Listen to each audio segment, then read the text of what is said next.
All right, Ronnie, correct me if I'm wrong. Okay. Is he the prototype? If you were going to show a young 10-year-old, this is how you do it. Is he as close to a perfect pitcher in the game? Science of pitching, he's the closest version to me to the science of pitching. And what do I mean by that?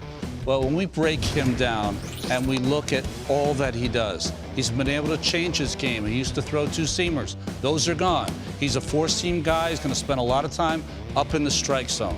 When he throws his slider comes out of the same tunnel. You can't tell if it's going to be 100 miles an hour or it's going to be that nasty slider that drops off the table. And he doesn't even use this pitch. Occasionally, when he's struggling with his slider, he'll employ his changeup, and that works also. I've never seen a guy with better insides when guys are on base, and that really is the story, isn't it, guys? Every pitcher gets runners on base. It's how you prevent those runners from scoring. No one does it better, in my opinion, than Jacob deGrom. You know, to me, this guy is a throwback.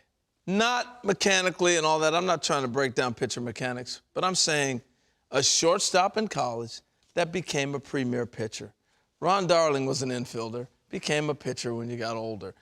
That's why you don't hear about the injuries. That's why you see the thought process when he's pitching, knowing how to get guys out. I'm telling you, this is what guys used to do. You go back and look in the day, those guys were athletes and then became pitchers. And I think that's part of why he's got such a huge advantage. And he did something this year that I didn't think you could do. When you get some mileage on as a pitcher, at some point that velocity is going to come back to the field. He throws harder now. It's weird. 33 pitches at 100 miles an hour plus.